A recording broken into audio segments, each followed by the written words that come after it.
Ashama harka fuunee akkam jirtu kabajamtoota hordoftoota caffee miidiyaa nagaan keenya kabajaa bakka jirtanitti sinaa qaqqabu jecha oduu torbanii isin biraan ga'uuf qabannee dhiyaannee jira hanga xumura oduu keenyatti nu faana turan affeerraa keenya oduu waliin laliseessisaay oduu dursuun hangafoota isaanii mariin Itoophiyaa fi Somaaliyaa milkiin xumuramuun gabaafame.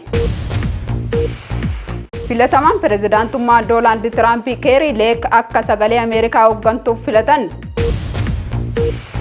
Pentagon dirooniiwwan iccitii Ameerikaatti mul'ataniif maddi Iraan miti jedhe. Mark Rutte biyyoonni miseensa neetoo waraana gara isaanitti deemaa jiruuf of qopheessuu qabu jedhan.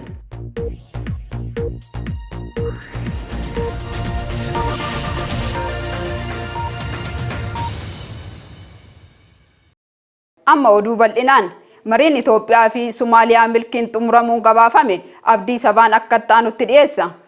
Now, Ankara had previously attempted to patch relations between Mogadishu and Addis Ababa in July and August. Mariisisummaa pirezidaantii Turkii Recep Tayyip Erdoğan'n Ankaraatti gaggeeffamaa akka ture mariin Itoophiyaa fi Somaaliyaa milkiin xumurameetii jira. Ministeerri muummee Itoophiyaa Dr. Abiy Ahmed uummanni Itoophiyaa fi Somaaliyaa uummata aadaaf afaanii fi dhiigaan walitti hidhaman ta'uu eeruun Itoophiyaan nageenyaaf misooma irratti Somaaliyaa waliin hojjechuuf murannoo qabaachuu himaniitii jiru. Tattaaffiin Itoophiyaan karra galaanaa karaa nagaa argachuuf taasiftu guddina diinagdeef walitti hidhamiinsa naannawichaaf faayidaa olaanaa qabaachuu eeraniitii jiru. Mootummaa fi uummata Itoophiyaa waliin tumsaan hojjechuuf Soomaaliyaan murannoo qabaachuu pirezidaantiin Somaaliyaa Hassan Sheikh Mohammad ibsanii jiru. Loltoonni Itoophiyaa nageenya Somaaliyaaf wareegamni kaffalan yoomiyyuu kan hin dagatamne ta'uu himuun yeroo itti aanus nageenya waaressuuf murannoon jiraachuus kaasanii jiru. Sanadni waliigaltee biyyoonni lamaan mallatteessan tumsa waloo guddina misooma diinagdee fi badhaadhina kan mirkaneessu ta'uu pirezidaantiin Turkii Recep Tayyip Erdoğan dubbataniitii jiru. That today's constructive discussions will push us into a new year with this spirit of cooperation, friendship and the willingness to work together and instead of against each other.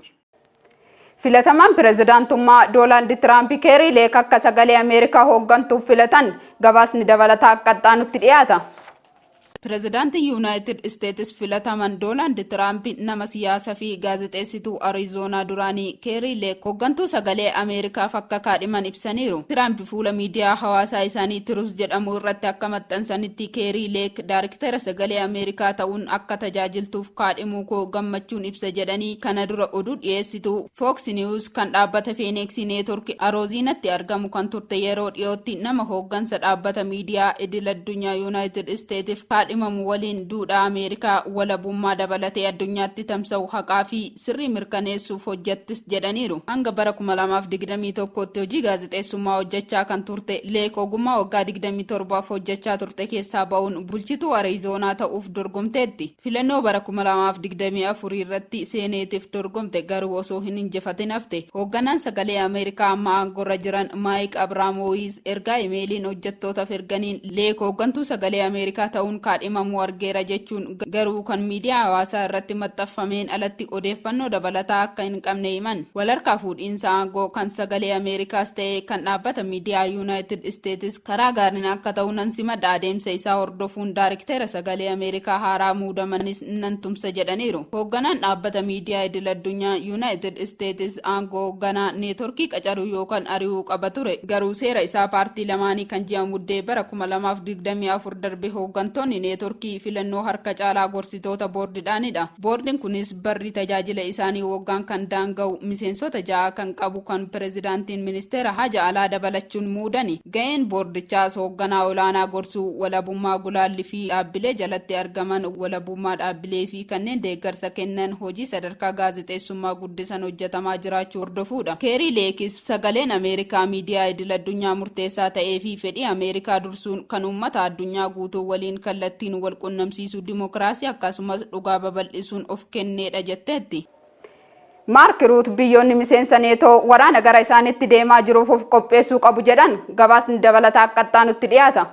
Barreessaa olaanaan dhaabbata waliigaltee Atilaantik kaabaa Maark Ruut biyyoonni miseensa gamtichaa ta'an Raashiyaa waliin lola gara fuulduraatti taasifamuu danda'uuf qophii miti yeroon yaanni kun itti jijjiiramu ammadha jedhan. Maark Ruut akka ibsanitti Raashiyaan Yuukireen waliinis ta'ee nu waliin waraana yeroo dheeraaf qophaa'aa jirti jechuun haalli nageenyaa amma jiru hammaataa ta'uu fi dhaabbatichi kanaaf of qopheessuu akka qabu dubbatan. Biyyoonni miseensa neetoo ta'anis baasii ittisaa fi waraana isaanii dabaluu fi cimsuu akka qaban akeekkachiisan.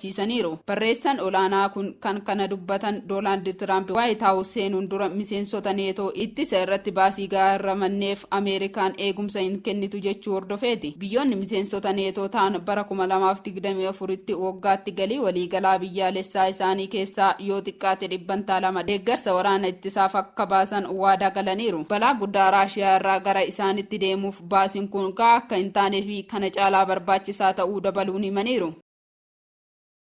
Peentaagoon dirooniiwwan iccitii Ameerikaatti mul'ataniif maddi Iraan miti jette abdii sabaan gabaasa dabalataa qaba.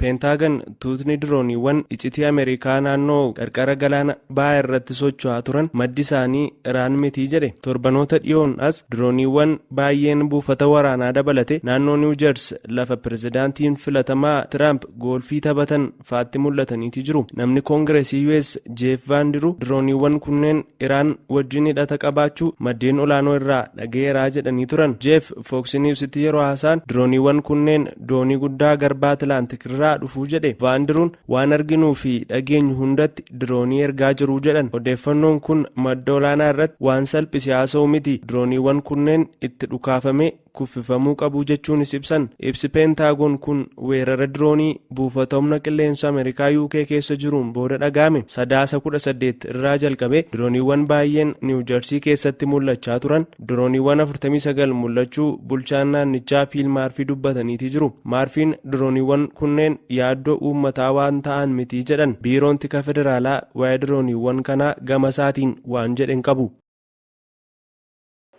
Eegaan kabajamtoota hordoftoota caffee miidiyaa oduun torbanii keenya kana fakkaata ture hanga xumuraatti nu faana turuu keessaniif galatoomaa jechaa qophiilee caffee miidiyaa afaan waliin turtii gaarii.